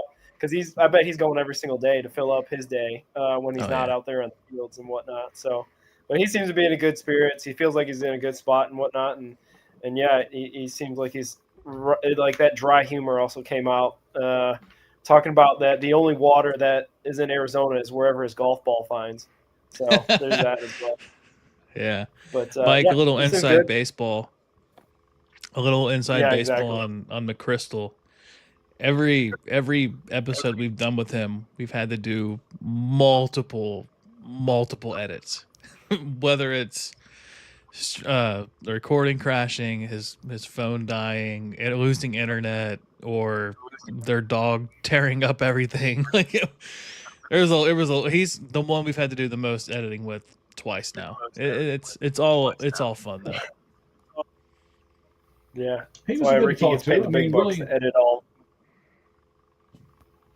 I was just going to say he was really good Go to ahead, talk Mike, to. sorry. Really seemed like a down to earth guy, so that's fantastic for him. But I'm gonna, if we're gonna talk about bad things that people do, like I don't watch certain episodes of your podcast that I need to. We need to get Roger. He needs to work on asking for the sale. He needs to be a better salesperson over here. And hey, when we talk to these guys on the minor league fields, ask can we contact you? Can we interview you? Because you guys as fans want to hear from these guys, and you need to do some more interviews like that, buddy. So, I don't know who the other guy that was with you today that actually asked for the interview for you, but that guy's really sexy. And then, hey, I want to give this to you, and I'm gonna set Roger up to do it because it's his guy, you guys' guy, right? Trevor Kunsel, correct? That's how you say it. He gave us some breaking news about the game tomorrow. Roger, I'll sit back and let you tell everybody what's going on in that game tomorrow. Yeah, the game out there in Surprise, where I think they're playing against the Royals, the Reds, I believe, Mike. They're going to have Trevor pitch in that game, so hopefully we'll be able to get out there and watch him throw an inning. I think he's going to be on the scheduled pitchers. I don't think he's going to be like one of the backups that may or may not get in. So that'll be kind of good. We're going to be out there, document it, get maybe even a signature or two or whatnot if we can after the game to see him and whatnot. But shout out to also to Trevor. He also got us passes to get inside basically where the major leaguers and the complex is. So really appreciative of him doing that. And he kind of got really up close with I actually talked to Andrew Evans' dad for a bit. We talked up some security guards, guys that have been working there all the time. So it was kind of cool to just be behind the fence where all the, as Mike would call it, the normal people are. Mm-hmm. We even got to talk to Paul. We were in Paul's place today at Goodyear Ballpark. There's a usher that's been there for 9 years, and he's always in the same one or two sections right there. He calls it Paul's place, and we got to talk to Paul, and he gave us some insight too. We can't tell you what that is because we swore to secrecy on the insight that he gave to us. But right, we got to keep that one quiet. But those are the kind of relationships that I've made, being out here for so long, and I'm sure you guys are going to make, and it's a great time just to be able to be out here and be with like-minded individuals and just talk baseball, the greatest sport in the world. Yeah, and kind of talking about the prospects in that aspect, us building up that relationship with these guys through, direct messages on Instagram or Twitter or wherever it may be. Learning about why Pablo Nunez isn't even there yet. He had a visa issue. That's why he's not in Arizona. He'll be in Arizona tomorrow morning. And Roger, I don't know if you're aware of this or not, but Hansel Jimenez is on the top 30 prospect list as of yesterday. I heard after they traded so Tyler they added Callahan, him. right? He's the 30th ranked prospect in the Reds organization, and having that connection with these kids, through Instagram or whatever, messaging him to congratulate him, and getting that feedback from him, and him getting that feedback from me, which I don't want to talk about myself, but just kind of having a little bit of credibility with writing for Reds on SI. Like I can write about these people, and then they can share like, hey, this guy I did this, and some person for a publication wrote about it, and it can get views because it's SI and not some other smaller publication or a blog or whatever it may be. No, wait. You work for SI? Maybe. Maybe. So let me help you all do something that the two of you never do. I'm going to force you to do it on this episode of the Red Hot Reds podcast. Yes, I am. So Ricky, where do you write, and where can people get you at where you write at? Go ahead, tell us. I need to start putting it on our thumbnails is what I need to start doing. Yeah. Reds Talk, Cincinnati Reds Talk on X, All Cincinnati Reds Talk on all social medias, redsonsi.com. Roger also does a lot of stuff for Substack. He writes some great stuff. We actually talked about some of the things he wrote sitting in the car the other day, eating a certain restaurant that I don't want to plug on the air, but they don't pay us, so I don't plug them. But Roger does a great job writing not just Red stuff, but Roger has a really good talent at getting a story and then putting the Reds twist on it for you guys. So Roger, where do you write at? Tell them how people can get a hold of you. Yeah, it's the redhotreds.substack.com, and I just try to put up there once or twice a month. I'm not as prolific as Ricky is and some of his cohorts there at SI, man. They Prolific's a very strong word for me. You get it in. I mean, you're the minor leagues guy there, just like you're here, the minor leagues guy. The Red Hot Reds covering the DSL all the way up to the AAA team. So like, we're trying to carve out our niche, I guess, is what we're trying to do here. And hopefully, you guys will come along for the ride for that. I know a bunch of the guys that we talk to follow us on this stuff, and we really appreciate their support. And we're trying to help them get their publicity out, like Ricky said, tell their stories. Because for one, Trevor Kunzel's story, the one that kind of kicked it all off in September, this kind of new venture of focusing on the minors, his story is amazing. Going from a shortstop in high school and then college converting at like a sophomore to pitching, and then since then going to indie ball and now affiliate ball. And our prediction is that he'll be probably AAA, a step away from the majors. So we're riding that Trevor Kunzel train all the way to Cincinnati. Yeah, if he has a good start to the season in AAA, he's an injury away from getting called up, and he's young enough to where he can make a difference long term, and that's exciting. Not only for us as fans of the team, but for him having a career with the Reds at the major league level, and that's just a dream come true. And kind of having this relationship with these guys as they're coming up is fun because you can see their development as people and not just as players also. Absolutely. And then now here's something else. I'm not done yet. They think I'm done. Like I'm done shouting these two guys out, but I'm not. All right. So they've had this Red Hot Red show for quite a while. Just had their 1 year anniversary a couple weeks ago. So shout out to the both of you for doing that. But now you also are going to start doing a show on Mondays that's actually going to focus on the Reds minor league system, right? This excites me because I know a lot about the Reds system. I don't know as much about the minor league system, and I can't wait to learn from two people that I feel like I already have a relationship with, and I know our fans feel the same way. So, gentlemen, tell me what this new show is going to do and the venture you guys are going to get into. Yeah, Roger, you want to talk about it? Yeah, we usually at our Sunday shows would highlight the minors, and it ended up being a bigger and bigger segment, so much so that we wanted to kind of really dedicate a whole hour to the minors, and we're going to call it Minor League Mondays. And Ricky's already kind of working on the stuff behind the scenes, the graphics and intros and whatnot. We're basically going to cover everybody, like we talked about before, from the DSL all the way up to AAA, how they're doing, what they're progressing on, maybe get some players to make some comments, see how they're doing and whatnot for the show. But it's going to be fully dedicated to minors. And as I was telling you, Mike, no one, as far as we can tell, from all the way over to, East Coast to the West Coast, is going to cover the Reds minor league system in a podcast form like we are.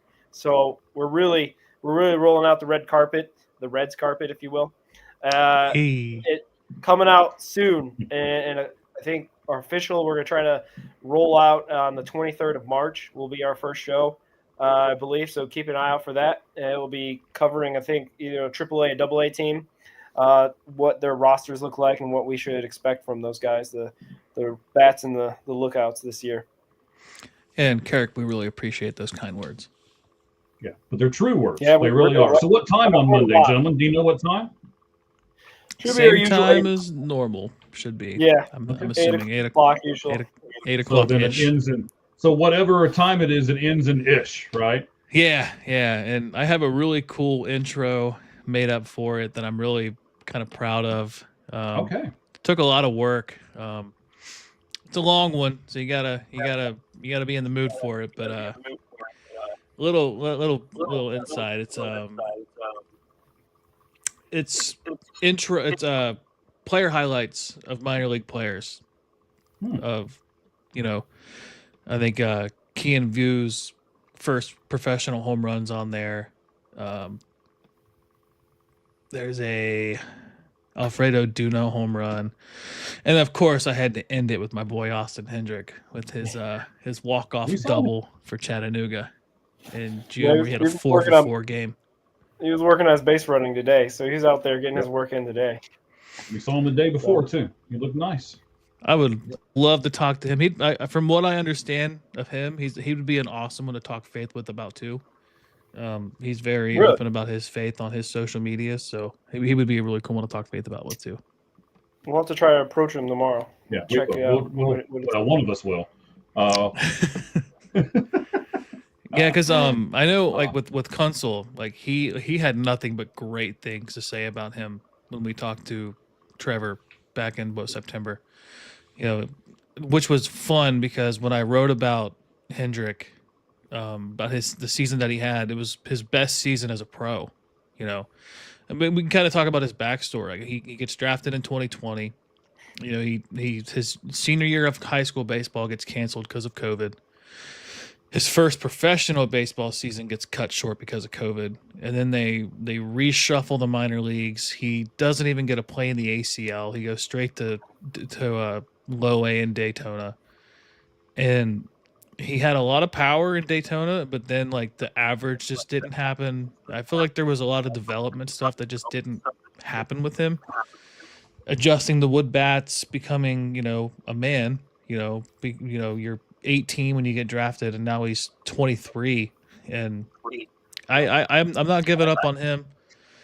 I think he could be a contributor. He's not going to be that player we all wanted him to be as a first round pick, but if he can turn into a depth piece at the major league level at some point, like that's the most ideal thing for him. All right, so let's do this, man. Let me play host for a second, like I do on the Lights Out Sports podcast. So you guys are the big minor league guys, right? Give me someone who's not on the 40-man roster right now, who I would qualify as a minor leaguer, right? Someone that's not on that 40-man. Give me someone that you really think can make a difference in the Reds this upcoming season from their minor leagues. Who is that going to be? Whether it be maybe he moves up from single A to triple A or something like that, to where, this is, let me put it to you this way. This is the guy that I would watch if I'm looking at the Reds minor league system. Who's that guy? Ricky, I'll start with you. Who's that guy? Pablo Nunez. Why? Why is it? He is a scrappy little ball player that puts everything he has into every single play that he has. He's got a cannon for an arm. He set the record for the highest on-base percentage in the DSL last year. I think he had 531 was his on-base. Okay. Really good average. Reminds me a lot of Ryan Friel, just the way he plays. Left-handed hitter. He's probably going to start in the ACL, but I firmly believe that he could probably play 2 levels this year. Like, he might go from the ACL to Dayton. I think that's how good he is. Okay, so yours is Pablo Nunez, right? Roger, same question. Who's your guy? Who do we need to watch in the Reds minor league system, according to Roger? And you're talking about a guy that'll impact sooner than later, or are you talking about because I think Pablo's kind of farther down there. There's a couple guys kind of in that category. Right, so then give me somebody who's gonna be up here sooner than Pablo. Then someone that the Reds can watch and they can expect within the next 2 to 3 years. I say Cam Collier. Cam Collier, I think, is going to have a real big season.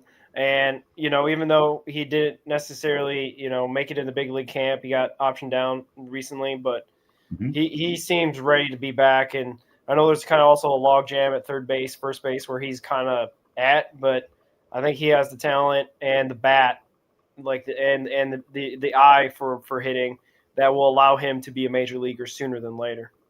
Okay. He was just in the Arizona Fall League, has an infectious personality, big time smile. Roger got to come out during spring training. Maybe we can bring Ricky out for the Arizona Fall League and we can start doing, one for spring and one for fall. So that's what I'll wish for. I've had a really great time with Roger here in Arizona, and I want to do the same thing with Ricky. You guys know my home is always open to you guys. You guys can come out anytime you want.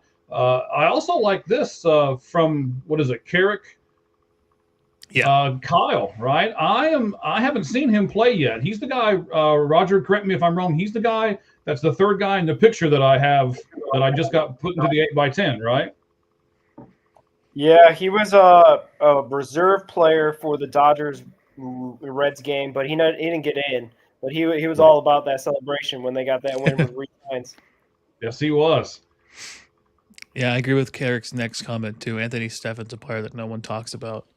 He went on a streak. I think he had like a 12 or 18 game hitting streak last year. It was a pretty significant hitting streak, and he looked really good. I guess kind of leaving the obvious one out. I'm really excited about Alfredo Duno.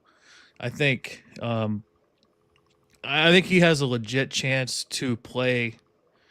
If he starts out in Dayton, I think he finishes the year in AAA. I think he can. I think he can advance. I think Double A is just going to be a stopgap. I think he's gonna get up quick, and I don't think they rush him. I think he'll play in AAA next year too, depending on the whole season situation. But I just the video you took of him.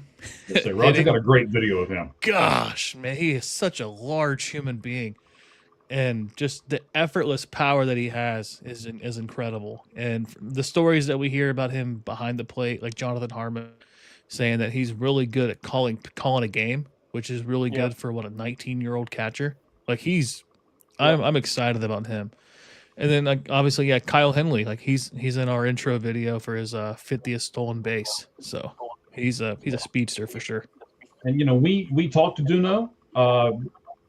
He was just kind of going past us, so it's not like we can, jump in front of him, and I jump in front of that guy anyway. He just going to run me over, and I'm a pretty good sized guy. But he stops, talks to you. Hey, how you doing? I was like, hey, Alfredo, how you doing? He's like, oh, I'm doing great, and you? And it's like, good. And we had a 15-second conversation, enough to go, wow, I like this guy, and they're personable with you.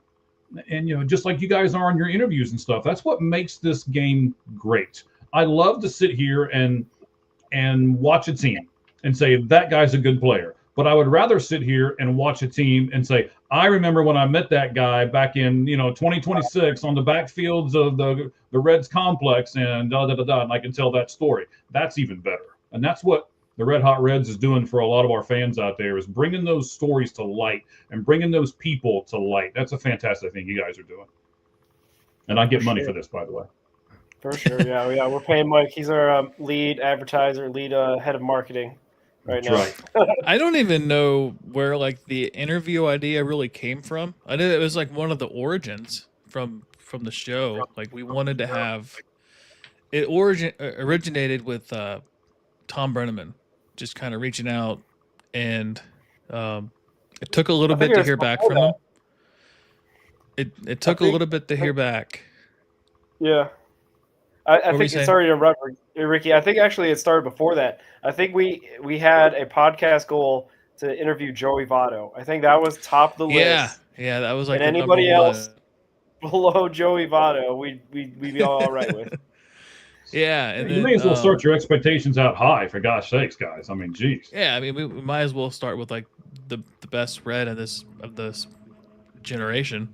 Yeah, it started with Votto for sure, and then it kind of transitioned into let's get Tom Brenneman on. I kind of have a relationship with him already, and then it turned into what if we can get some guys on like Justin Latta, who covers the Guardians on Locked On Guardians. If we can get like having a relationship with some of the Chatterbox guys, getting Nick Kirby on, getting Reed Mouse on, who is a avid Cubs fan, which is hilarious. Getting Elliot on, which Elliot's just a great dude. And then it turned into, Greg Kuffner, having a relationship with him, Clay Snowden. He covers the Reds on Just Baseball. And then, getting the opportunity with James with the Reds on SI and getting him on, because most people know James for the Bengals and his coverage of the Bengals. And a lot of people don't know that he writes a lot about the Reds too. He owns the domain for redstalk.com and whatnot. Avid Reds fan. And then just kind of transitioning into, we always wanted to have players on, but I think we kind of eyed major league talent to begin with. And then Trevor was the first player that followed the show, if I remember right. And I thought about it for like a month. It was in my head, like, I'm going to DM this guy. I'm going to DM this guy. And then one day I was just at work and I was like, you know what, screw it. And I sent him a message. I was like, hey man, if you're ever interested in coming on the show, I'd love to have you on. And it was within 10 seconds. He's like, I would love it. I was like, dude, let's go. And then, that turned into Ryan McChrystal, just hearing stories about him on social media. And then Kian Vu, who was drafted this year. So, and that kind of sparked our interest in the minor leagues even more than what we already had, because we had, our traditional Sunday show was, recapping the Reds week that was, and then we would have, our 3 up, 3 down segment, which was our 3 best performing prospects and our 3 worst performing prospects of the week. And then after so many episodes, it went from 3 up, 3 down to about 12 up, 4 down, So we were like, kind of talking about it in the off season. It was like, it would be a really cool idea just to have a designated minor league show. And there's no better day to do it than on Monday, because there's no minor league games on Monday. And just having the name Minor League Monday just fit. All right, so you guys are plugging all your stuff. Let me do a little bit of this real quick. All right, so this coming Sunday, Cheese and I are going to have a free agency special that we're going to have here on the program. You can get it here on everything that we do here with All Gloves Off Sports Media on our YouTube. And then I want to plug this real quick. Tommy Bennett, a guy that you guys both know, and Roger knows this because he was privy to this conversation that Tommy and I were having earlier. He and I are going to start doing a fantasy baseball podcast. We will focus. Oh, look at it! Even putting noise effects, sound effects in the background. Look out! So we're gonna do that too. So All Gloves Off Sports Media is really starting to take off. We've got 2 great gentlemen over here that are helping us out. What about this NASCAR? Oh no, wait! I can't ask you about the NASCAR show yet. What I have to ask you about: why do you still have hair? That's what I have to ask you about. I told him about the Jamer Candelario stuff. We were at the game today with Jamer Candelario, who actually looked halfway decent today. And then Roger tells me this story that we have video proof of, by the way, so don't be trying to get out of it, where you said you would shave your head, and then this thing all came to fruition, and suddenly somebody still has hair. Please explain Ricky Logan. So you missed it, Mike. I did shave my hair shortly after it happened. It took a little bit, but I did it. It just grew back. My hair grows back fast. Is that what it is? From 1 week to the next week, it all grew back. When did he get DFA'd? It was right after his rehab start was about to be up. I want to say late May, late April, maybe beginning of May, somewhere around that time, I want to say. Because he went on the IL for like 10-day IL, and then basically was about to come back, and they had to make a decision. And they made a decision. And then Ricky made his decision. Yeah. I'm sure it's out there. Over here on the comments, there's a lot of people watching us live right now. So over here on these comments over here, I want you to help me. Shave your head. Come on, shave your head. Yeah, shave your head. Own up to what you said you were going to do. I did it. We need to do this like live. In fact, we need to get somebody who's like a professional at this to shave your head. That's you need to look like me. I mean, come on. It's not that bad of a look. Trying to go back and find the episode.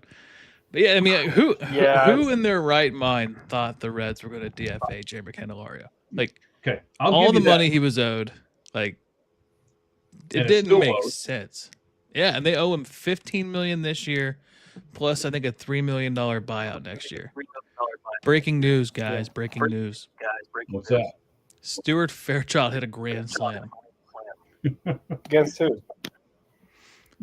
Who are they playing? I don't know who they're playing. Chinese Taipei. Czech Republic? I thought that was last night. I'm getting all screwed up. Days are getting together. Whoever CZE is. Czechia. Yeah, Czech Republic. Okay. All right. How about that? Back. Breaking news. Stu is back. That is crazy. Maybe the Reds will sign him. Oh wait, no, he's already in the Guardian system, right? Anyway. Yeah, he'll be the Will Benson of the Guardians. Gosh.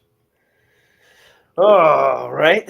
That's a great thought. Seeing him go do a Santiago Espinal revenge game.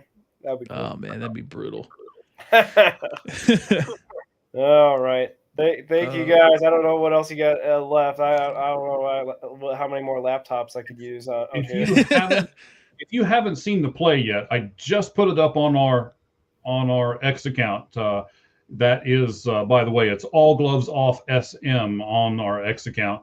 Manny Machado made a dynamic play in the World Baseball Classic. It's up top of the 8th inning. Dominicans up 6-3 over Nicaragua, and he made just watch it. That's all I'm going to say. Just go over to our spot and watch it. That's absolutely insane. Nice.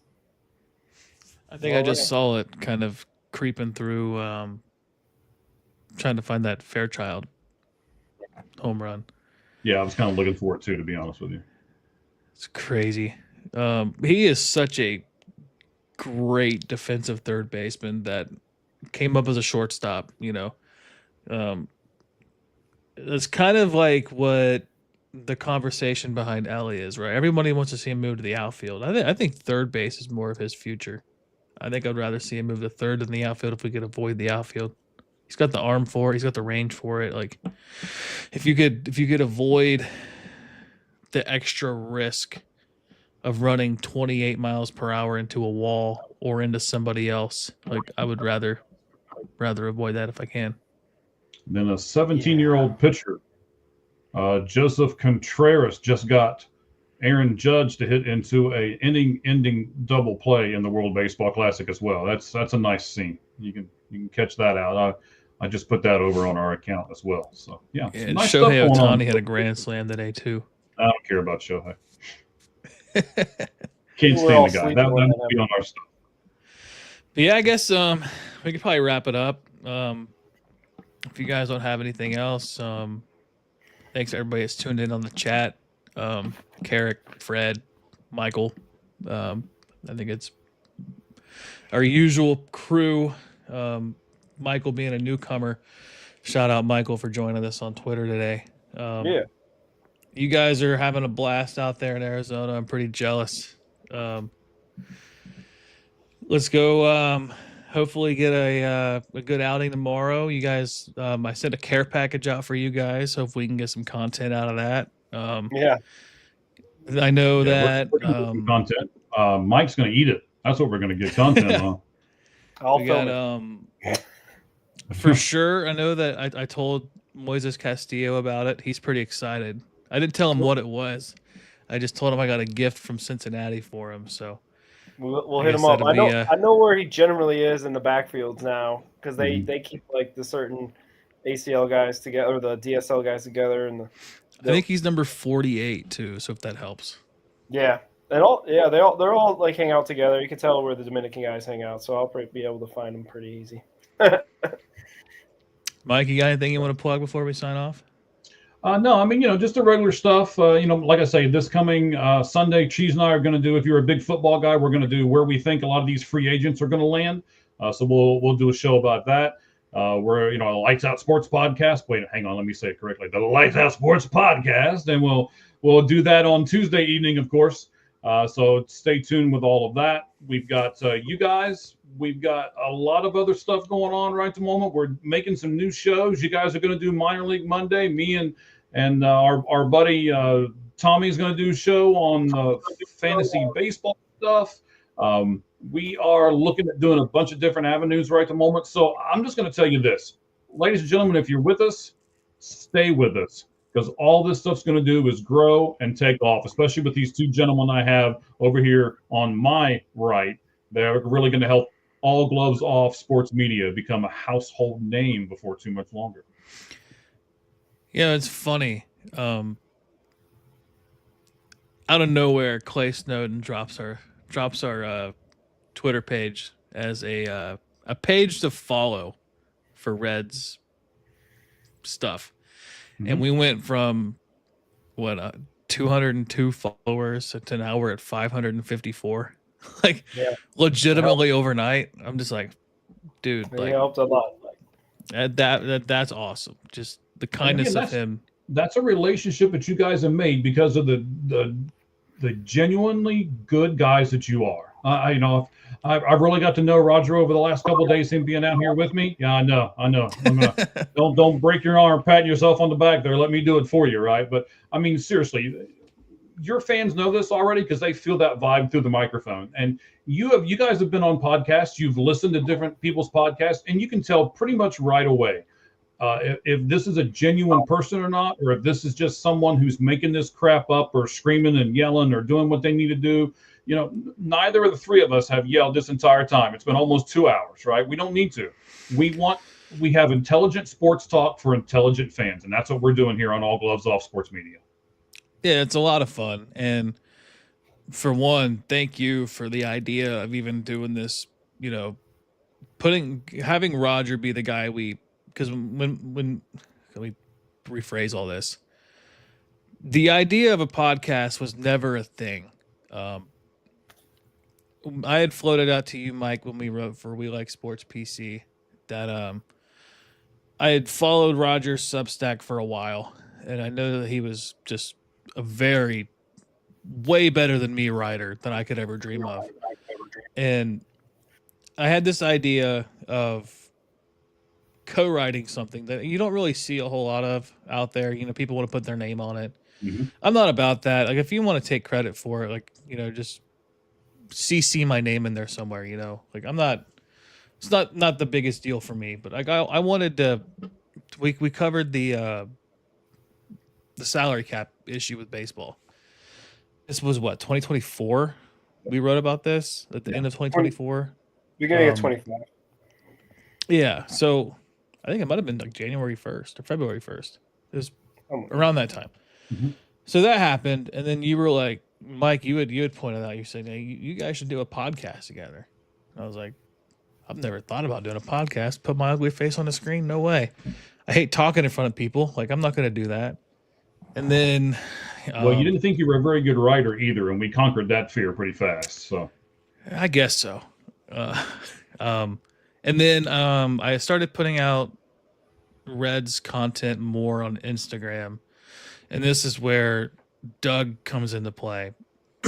He had mentioned that he wanted to have a Reds podcast on their network, and I had kind of had the idea of maybe doing something, but I wanted to have somebody with me, obviously better than me, the way I can kind of hang out and hide. But and that's where I DM'd you, Roger, and I said, hey, would you be interested in doing a Reds podcast? And then it just took off. Like, there's a stat that says, I think it's like 90% of podcasts die if you don't make it past 5 episodes. And I think we recorded like 2 a week for the first couple weeks, and then before a month hit, we had like 10 episodes out. So it worked, and here we are a year later. growing. I think it's getting better. Roger carries the show, but it's a lot of fun, and I never thought that we would, let alone be doing one show, but now we're doing 2 shows. And we hop on with you every once in a while. I've hopped on with Greg on his podcast a couple times. I did a pregame show for Chatterbox. Like, none of this feels like real life. It's a lot of fun. I'm super ecstatic about all of it. I'm super ecstatic about the future. Getting a relationship with the players that we've met, not in a selfish way. Like, yeah, it's like, it's cool we could put out an episode about a player, but it's like, I genuinely care about these players, and to see how they care about the fans and just getting their story out, whether we have 500 followers or 500,000 followers, like, no matter what, their story's always going to be out there, and it's just it's a lot of fun. I mean, don't get me wrong, 500,000 would be much better than 500, but yes. Okay. And But, I guess you know what? Maybe there's people listening right now who are thinking the same thing that you're thinking, or that you were thinking a few years ago, right? Man, maybe this is something that I want to venture off in. Here's what you guys do: get on one of our social media accounts. I'll let these guys, praise all those things because I don't do them really well, except for the one I can see in front of me. All gloves off SM is our X account. So hop on there, say something to us like, hey, maybe I can get added to your group, because we are always trying to add like-minded people who love sports to our group. Other stuff we can teach. If you're a good person and you love sports, come on. We'll help you guys get it all settled in, and we can take off with you guys, and you can be added to us right here at All Gloves Off Sports Media. Yeah, absolutely. For sure. I guess if you guys don't have anything to add, we can wrap this baby up with our usual go Reds. Go Reds. Go Reds.